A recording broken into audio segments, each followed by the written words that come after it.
Hello everyone. हम लोग पीजीबीबी पढ़ रहे थे और आज के इस सेशन में हम लोग एक इम्पॉर्टेंट टॉपिक करने वाले हैं जिसे कहा जाता है deduction on account of expenditures on scientific research. अब कैसा है, गवर्नमेंट वांट्स कि हम यहाँ पे साइंटिफिक रिसर्च करें, इनोवेशन करें, नए नए प्रोडक्ट्स मार्केट में लाए और वो इनोवेशन की वजह से हमारी इकोनॉमी को प्रोग्रेस मिले, हमारी lower segment of this strata और lower strata of this society को भी बेनिफिट्स मिले। तो इसलिए गवर्नमेंट चाहती है कि आप लोग साइंटिफिक रिसर्च करो। बट कोई भी बिजनेस साइंटिफिक रिसर्च क्यों करेगा? एक तो रिसर्च का खर्चा करो, फिर रिसर्च रिसर्च अगर सक्सेसफुल हुआ तो क्या, सक्सेसफुल नहीं हुआ तो क्या। अब इस एक पर्टिकुलर सिचुएशन से डील करने के लिए या फिर एड्रेस करने के लिए गवर्नमेंट ने सेक्शन 35 बनाया है। इसमें गवर्नमेंट ने क्या किया? गवर्नमेंट ने कहा कि आप लोग साइंटिफिक रिसर्च करो, मैं आपको डिडक्शन दूंगा, एक एक्स्ट्रा बेनिफिट दूंगा। आप लोग पेज नंबर 117 पर आ जाइए, 117 पे आ जाइए आपके नोट्स में। तो सबसे पहला पॉइंट गवर्नमेंट ने क्या कहा कि अगर आप कोई रेवेन्यू एक्सपेंडिचर करते हो साइंटिफिक रिसर्च के लिए खुद ही in house which is related to your business, तो आपको उसमें 100% खर्चे का डिडक्शन मिलेगा। मतलब आपने कोई रेवेन्यू का खर्चा किया साइंटिफिक रिसर्च के लिए 5 लाख रुपए का, तो आप इनकम टैक्स के प्रॉफिट एंड लॉस अकाउंट में पूरा 5 लाख डेबिट करो। दूसरा, गवर्नमेंट ने कहा कि सर अगर आप इन हाउस साइंटिफिक रिसर्च नहीं करते हो लेकिन आप किसी अप्रूव्ड रिसर्च एसोसिएशन को या यूनिवर्सिटी को या अदर कॉलेज या इंस्टीट्यूट को साइंटिफिक रिसर्च के लिए कुछ डोनेशन देते हो, तो आप जितना भी डोनेशन दोगे उसका 150% का आपको डिडक्शन मिलेगा इनकम टैक्स लॉ के तहत। यानी एसएससी का फायदा, वो कहेगा कि यार मैं 100 रुपए का खर्चा कर रहा हूँ लेकिन मुझे हाइपोथेटिकल वे में 150% का बेनिफिट मिल रहा है। अगर आप किसी अप्रूव्ड कंपनी को दे रहे हो, इंडियन कंपनी को फॉर साइंटिफिक रिसर्च, तो आपको 100% मिलेगा। अगर आप किसी नोटिफाइड रिसर्च एसोसिएशन को दे रहे हो, कॉलेज को दे रहे हो, अदर इंस्टीट्यूशन को दे रहे हो फॉर सोशल साइंस और स्टैटिस्टिकल रिसर्च, यहाँ पे देखिए यहाँ पर है साइंटिफिक रिसर्च। बाकी जिसको जो डोनर या डोनी जिसको आप डोनेट कर रहे हो वो पर्सन सेम है इन दोनों में, बट यहाँ पे जो रिसर्च चल रहा है वो सोशल साइंस और स्टैटिस्टिकल रिसर्च चल रहा है। तो रिडक्शन कितना मिलेगा? 100%। यानी रिसर्च एसोसिएशन है, यूनिवर्सिटी है, कॉलेज है, साइंटिफिक रिसर्च है तो 150% बराबर है, और स्टैटिस्टिकल या सोशल साइंस में रिसर्च है तो 100% मिलेगा। कैपिटल एक्सपेंडिचर कर रहे हो, आप इन हाउस साइंटिफिक रिसर्च कर रहे हो, खुद कर रहे हो, और कैपिटल एक्सपेंडिचर कर रहे हो other than expenditure on land, तो 100% मिलेगा। मतलब इन हाउस साइंटिफिक रिसर्च कर रहे हो, कैपिटल खर्चा कर रहे हो, कोई बिल्डिंग खड़ी कर रहे हो, कोई मशीनरी ले रहे हो, तो जितना भी मशीनरी ले रहे हो, जितने की भी बिल्डिंग ले रहे हो, आपको पूरा का पूरा खर्चा allowed as deduction in this year itself. Depreciation claim करने की जरूरत नहीं है। लेकिन लैंड का खर्चा उसका मिलने वाला नहीं है।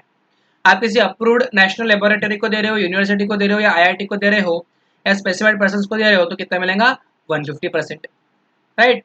और अगर आप बायोटेक्नोलॉजी की कंपनी हो, यानी क्या कहा है देखिए, expenditure incurred by company engage in the business of biotechnology और any business which is specified other than cost of land and building, तो कितना मिलेगा? 150%। मतलब साइंटिफिक रिसर्च को आप दो कैटेगरीज में बांट सकते हो, ठीक है ना। बेसिकली तीन में भी हो सकता है, but let's make it now. आप कोई बायोटेक्नोलॉजी कंपनी हो, ठीक है, इन हाउस साइंटिफिक रिसर्च कर रहे हो, कैपिटल खर्चा कर रहे हो, लैंड एंड बिल्डिंग को छोड़ के 150% मिलेगा, लैंड एंड बिल्डिंग को छोड़कर। आप इनकर्ड बाय एसएससी है, इन हाउस साइंटिफिक रिसर्च कर रहे हो, रेवेन्यू है 100% मिलेगा, कैपिटल है 100% मिलेगा, लेकिन लैंड के ऊपर मिलने वाला नहीं है, ठीक है। यहाँ पे लैंड एंड बिल्डिंग के दोनों को नहीं मिलता, बायोटेक्नोलॉजी कंपनी को यहाँ पे सिर्फ लैंड को नहीं मिलता। और ये इन हाउस साइंटिफिक रिसर्च जब कर रहे हो तो हमने कहा कि वो आपके बिजनेस से रिलेटेड होना ही चाहिए। मतलब अगर आप केमिकल इंडस्ट्री में हो तो केमिकल का रिसर्च करो, इलेक्ट्रॉनिक्स में हो तो इलेक्ट्रॉनिक्स का करो, बिजनेस से नॉन रिलेटेड रिसर्च नहीं चलेगा। अब आप किसी थर्ड पर्सन को पेड कर रहे हो, paid to an Indian company for scientific research, notified और अप्रूव्ड यूनिवर्सिटी और कॉलेज फॉर सोशल साइंस और स्टैटिस्टिकल रिसर्च, तो कितना मिलेगा? 100%। नोटिफाइड और अप्रूव्ड कॉलेज और यूनिवर्सिटी फॉर साइंटिफिक रिसर्च, या आईआईटी वगैरह को दे रहे हो, या नेशनल लेबोरेटरी को दे रहे हो, है ना, फॉर अप्रूव्ड प्रोग्राम, तो भी कितना मिलेगा? 150% मिलेगा। ये इस चार्ट में दिया है, सिंपल सा आपको याद रखना है। आप लोग ये नोट कर लीजिए, एक बार देख लीजिए, है ना, फिर हम आगे बढ़ेंगे क्वेश्चंस के साथ।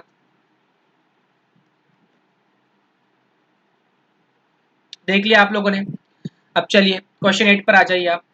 क्या कहा देखिए, mister A furnishes the following particulars for the previous year 1920। Compute deduction allowable under section 35, ये सेक्शन नंबर याद करने की कोशिश करना है आपको, साइंटिफिक रिसर्च का सेक्शन 35 है करके। while computing income under that profits and gains on business and profession. Amount paid to notified approved Indian Institute of Science, Bangalore for scientific research. Notified approved Indian Institute of Science for scientific research 1 lakh paid किया. Amount paid to IIT Delhi for approved scientific research 2.5 lakh. Amount paid to X Limited, a company registered in India which has its main object scientific research and development as approved by the prescribed authority, इसको 4 lakh paid किया है, company को pay किया for scientific research. Expenditure incurred on in house research development program, revenue खर्चा किया 3 लाख का, capital खर्चा किया है 7.5 लाख का, and which includes cost of the acquisition of land for ₹5 lakh. आप लोग इसको इस कैटेगरी में प्लेस करो और कितना डिडक्शन मिलेगा वो सोचो, फिर हम इसका आंसर डिस्कस करेंगे. मतलब बेसिकली करते समय आपको सिर्फ यहाँ पे एक कॉलम ऐड करना है, डिडक्शन कितना मिलेगा, है ना. 100% है तो सर पूरा, 150 है तो सर उसका 150, कुछ नहीं मिलता तो उसका अमाउंट नहीं आएगा. और ये कॉलम की आखिरी में आपको टोटल करनी है, जो भी टोटल आ रही है वो आपका हो गया main answer. Question is worth 4 marks, 4 mark का क्वेश्चन है. Each entry carries 1 mark. ठीक है, सोचिए और सॉल्व करने की कोशिश कीजिए, फिर हम आगे बढ़ेंगे.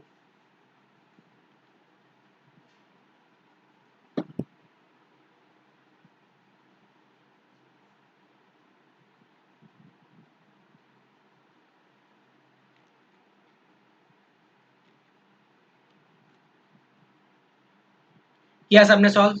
Now let's discuss the answer. यह क्वेश्चन था हमारा, तो पहले हमने कॉलम में डाल दिया सीरियल नंबर, पर्टिकुलर्स, कितना अमाउंट पेड किया, उसमें से एलिजिबल अमाउंट कितना था, कितना परसेंट डिडक्शन मिलेगा और डिडक्शन कितना है. जैसे सबसे पहले आपने पेड किसको किया, नोटिफाइड इंस्टीट्यूट ऑफ, मतलब Indian institute of science for scientific research 1 lakh रुपए पेड किया. ठीक है, तो आपने पेड किया इंडियन इंस्टीट्यूट ऑफ साइंस को पेड किया, 1 लाख रुपए पेड किया, पूरा 1 लाख एलिजिबल है. और कितना परसेंट डिडक्शन मिलेगा इसमें, 150%. तो 1 लाख इंटू 150% कितना होने वाला है, 1.5 लाख. एक अमाउंट हो गया. बाद में आपने पेड किसको किया, आईआईटी को किया, अप्रूव्ड साइंटिफिक रिसर्च के लिए 2.5 लाख, इसमें भी 150% मिलेगा, बराबर है. आईआईटी दिल्ली को पेड किया, 2.5 लाख पेड किया, 2.5 लाख एलिजिबल है, कितना मिलेगा डिडक्शन, 150%. तो 2.5 लाख इंटू 150% करोगे तो 3,75,000 आएगा. 2,50,000 इंटू 150% अगर आप करते हो तो 3,75,000 आएगा. फिर x limited for scientific research paid किया है 4 लाख, तो 100% मिलेगा, तो ये आ गया 4 लाख.